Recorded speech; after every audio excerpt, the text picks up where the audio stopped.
Hello बच्चों, कैसे हो? आपका स्वागत है त्रिपाण स्टडी सेंटर में। आज जो आपके समक्ष टॉपिक प्रस्तुत हुआ है कई मानने में काफ़ी महत्वपूर्ण है हर एक एग्जाम व्यू से। ठीक है, इसमें हम हर एक बात पे विस्तार पर चर्चा करेंगे और वो सारे जो है पहलू पर विचार करेंगे जो अब तक अछूता था। तो चलिए देखते हैं हमारा आज टॉपिक क्या है। जाति प्रथा के लाभ, यानी जाति प्रथा के क्या लाभ है, काफ़ी महत्वपूर्ण रहेगा। जाति प्रथा को देखा जाए तो जाति प्रथा के अस्तित्व में आए 3000 वर्ष से भी अधिक समय हो गया है। यानी जाति प्रथा को अस्तित्व में आए हुए 3000 वर्षों से भी अधिक समय हो गया है। और तब से लेकर आज तक देखिए 3000 वर्ष पूर्व यानी मेसोपोटामिया के समय काल की यहाँ बात की जा रही है। 3000 वर्ष पूर्व जो था मेसोपोटामिया के जो है कहानी थी, तो वो कहते हैं 3000 वर्ष से भी अधिक हो गई है। और तब से लेकर आज तक अनेक आलोचनाएं एवं कटाक्षों के खेलने के बावजूद जाति प्रथा आज भी जीवित है। और इसके लाभ कुछ इस प्रकार, देखिए लाभ जाति प्रथा का देखा जाए तो लाभ है तो कहीं हानि भी है। काफ़ी महत्वपूर्ण बात है यहाँ। जाति प्रथा से हिंदू धर्म एवं संस्कृति का संरक्षण, देखिए जाति प्रथा ने हिंदू धर्म एवं संस्कृति का संरक्षण किया है। ये सबसे महत्वपूर्ण जाति प्रथा के लाभ है कि जाति प्रथा के कारण क्या हुआ है, हिंदू धर्म और संस्कृति संरक्षित हुई है।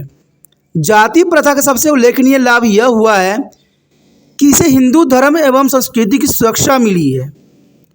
और यह भी आम तौर पर माना जाता है कि जाति प्रथा की पाबंदी की वजह से हिंदुओं ने अपने आप को जो है ग्रीक, शक, कुषाण, मुस्लिम आदि विदेशियों से बचा कर रखा है। अगर जाति नहीं होती तो शायद हिंदू धर्म भी नहीं बच पाता। तो ये लाभ है। इस तरह वह हिंदू धर्म के सिद्धांतों को सुरक्षित रख पाए। जाति थी तभी जाके जो है हिंदू धर्म के जो है सिद्धांतों को सुरक्षित रखा जा सका। कई बार विदेशियों ने भारत पर आक्रमण किए और जीत भी हासिल की, लेकिन वह हमारी सभ्यता और धर्म पर विजय हासिल न कर पाए, क्योंकि हमारे देश में धर्म और कहते हैं जाति इतनी सशक्त थी कि उन पे विजय पाना उनके लिए संभव नहीं था। क्योंकि आपको पता ही होगा कि चाहे अंग्रेज हो चाहे मुसलमान शासक हो, सबने हिंदुओं को हर तरह से जो है कष्ट दिए, लेकिन इन्होंने अपने हिंदुत्व को नहीं छोड़ा। और ये काफ़ी महत्वपूर्ण है। हिंदुओं पर अपना गहरा प्रभाव छोड़ने में असफल रहे। इसलिए डॉक्टर V.A. स्मिथ का विचार है कि यह हिंदुओं के धार्मिक, नैतिक, सांस्कृतिक विचारों को सुरक्षित रखने का एक प्रमुख कारक था। क्योंकि जाति प्रथा को अगर देखा जाए और हिंदू धर्म संस्कृति का संरक्षण, ये काफ़ी महत्वपूर्ण थी। क्योंकि हिंदू कहते हैं अगर कमज़ोर होते तो शायद अपने धर्म को बदल लेते, और हुआ भी। कई हिंदुओं ने लाचार होकर अपनी धर्म को बदल लिया, और कई जो थे कट्टर थे जो आज तक अपने धर्म से विमुख नहीं हुए। तो देखा जाए तो ये काफ़ी महत्वपूर्ण थी धर्म। आगे देखते हैं हमारे समक्ष क्या है। रक्त की शुद्धता, देखिए जाति प्रथा में रहने के कारण रक्त की शुद्धता बनी रही। जाति प्रथा के साथ साथ जातियों में विवाह संबंधी नियम भी बनाए गए, और अंतरजाति विवाह समाज के विभिन्न वर्गों में बहुत बुरे माने जाते थे, अतः उन पुण्य रोक थी। और इस तरह दूसरे वर्णों के साथ विवाह करने पर भी लगाई गई पाबंदी थी, जिससे अपनी रक्त की विशुद्धता को भी कायम रख सके। यानी देखा जाए तो रक्त की शुद्धता बना रहा। देखा जाए तो देखिए दोस्तों, यहाँ पर बात सिर्फ इतनी सी है कि जाति प्रथा के कारण जो है कोई भी व्यक्ति दूसरे जाति में विवाह नहीं कर सकता है। इसे रक्त की शुद्धता बनी रहती है। लेकिन देखा जाए आज आधुनिक युग में सब कुछ खत्म हो गया है। अंतरजाति विवाह समाज के विभिन्न वर्गों में हो रहे हैं, और इससे रक्त की शुद्धता जो है नष्ट हो रही है। लेकिन देखा जाए तो अंतर्विवाह जो हुई है आज के समय में, वो सफल भी नहीं हो सकी है। कई बार तो ये टूट जाती है, कई बार जो है मृत्यु के जो है भेंट चढ़ जाती है। तो देखा जाए तो जाति प्रथा की शुद्धता बनाए रखना काफ़ी महत्वपूर्ण था यहाँ पर। उसके पश्चात हमारे समक्ष आता है, काफ़ी महत्वपूर्ण है, उच्च नैतिकता, व्यक्तिगत चरित्र एवं अनुशासन का प्रसार। ये काफ़ी महत्वपूर्ण लाभ है। कि उच्च नैतिकता, व्यक्तिगत चरित्र तथा अनुशासन का प्रसार। जाति प्रथा ने उच्च वर्ग के लोगों में उच्च नैतिकता ला दी है। जाति वर्ग प्रथा ने उच्च वर्ग के लोगों में उच्च नैतिकता ला दी गई है और व्यक्तिगत चरित्र एवं अनुशासन का प्रसार भी किया गया है। व्यक्तिगत चरित्र एवं अनुशासन का प्रसार हुआ है और उन्हें यह भय था कि यदि वह कुछ भी गलत करेंगे या नैतिकता के नियम को तोड़ेंगे तो उनका समाज में तिरस्कार होगा और उन्हें समाज से बाहर कर दिया जाएगा। इस तरह लोगों में उच्च कोटि की नैतिकता को बनाए रखने में जाति प्रथा सहायक हुई। तो देखा जाए तो ये काफ़ी महत्वपूर्ण है कि मनुष्य में उच्च कोटि की जो नैतिकता है, व्यक्तिगत चरित्र है, अनुशासन है, ये जाति प्रथा ने ही इनको में कायम रखा। तो ये बहुत काफ़ी महत्वपूर्ण लाभ है। देखा जाए अगले पॉइंट की तरफ नज़र करें तो भाईचारों का भावना। भाईचारों की भावना जाति प्रथा ने एक ही जाति के लोगों के बीच गहरे प्रेम, सहानुभूति एवं एकता की भावना का विकास किया, जो कि काफ़ी महत्वपूर्ण थी। जाति प्रथा ने एक ही जाति के लोगों के बीच गहरे प्रेम, सहानुभूति एवं एकता की भावना का विकास किया और वह सभी को अपने भाइयों के जैसा समझते थे। इसलिए एक ही जाति के अमीर लोग अपने निर्धन भाइयों की सहायता भी किया करते थे और ये हमारे समाज में पुण्य देखने को मिला कि एक जाति के अमीर लोग अपने निर्धन भाइयों की सहायता भी करते हैं। ये भाईचारे की भावना जो है जाति प्रथा ने ला खड़ी की। एक जाति के सभी लोगों को सामान्य माना जाता था। एक ही जाति के लोगों को सामान्य माना जाता था।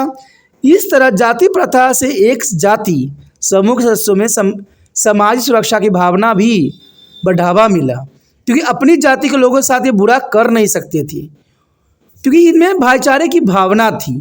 तो ये काफ़ी महत्वपूर्ण लाभ थी। उसके पश्चात हमारे समक्ष आता है स्थापित व्यवसाय।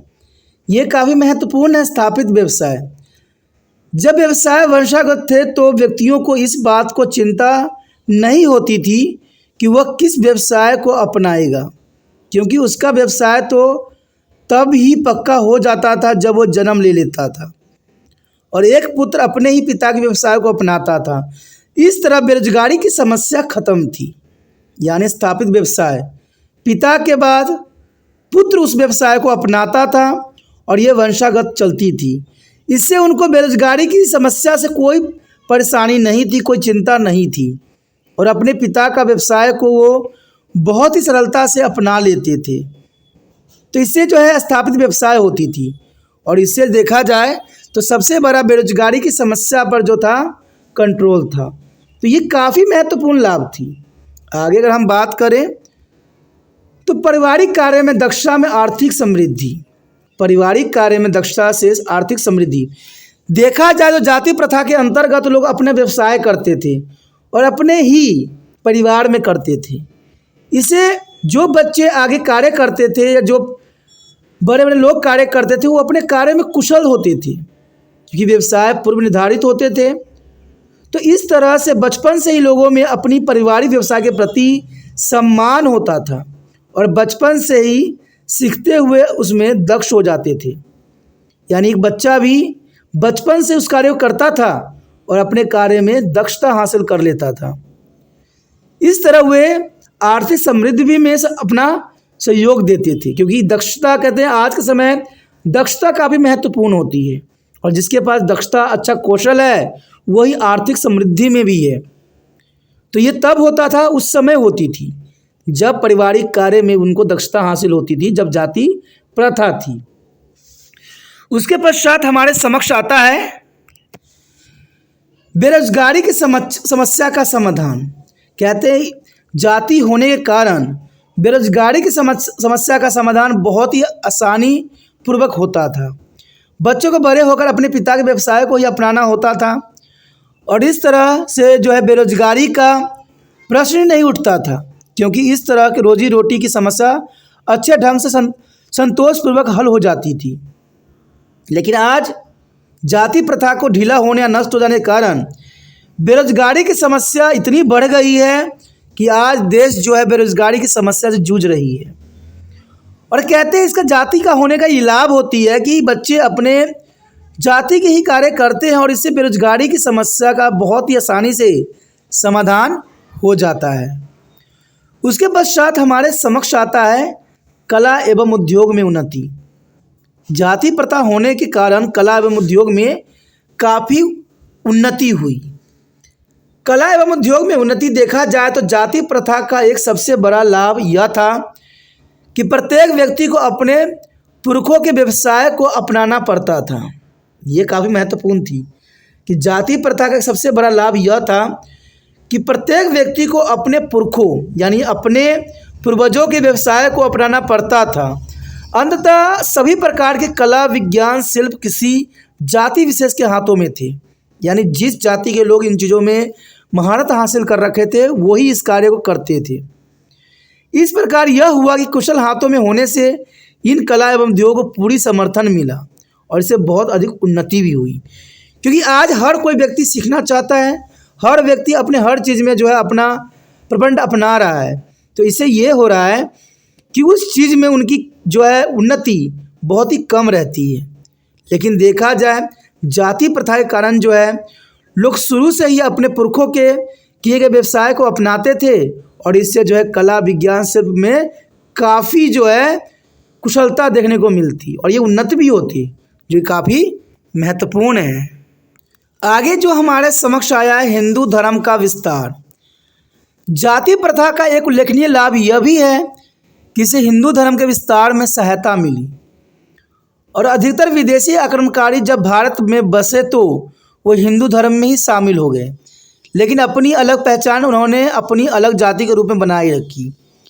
तो हिंदू धर्म का विस्तार तो हुआ क्योंकि जो भी भारत में आए उन्होंने हिंदू धर्म का अनुसरण बेशक नहीं किया, लेकिन उन्होंने एक नया धर्म बना लिया और अपनी जाति से अलग रूप और पहचान रखते थे।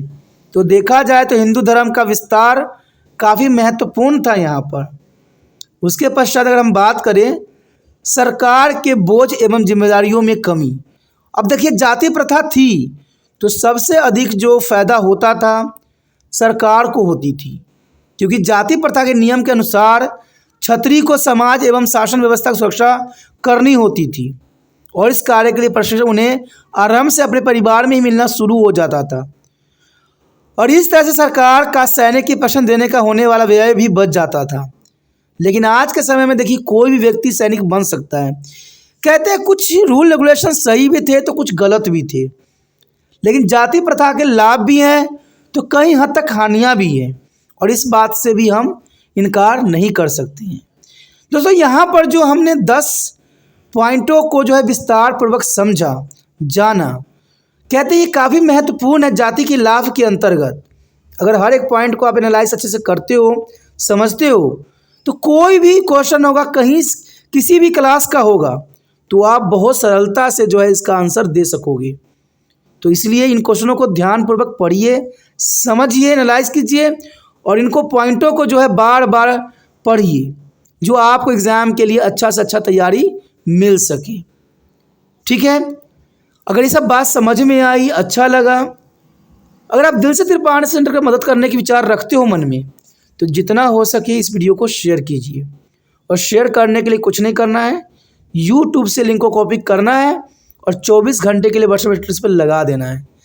देखिए दोस्तों, बहुत बड़ी बात होती है, इंसान अपने बारे में सब सोच लेता है, लेकिन कहते हैं मनुष्य वही मनुष्य है जो दूसरे के लिए भी सोचता है।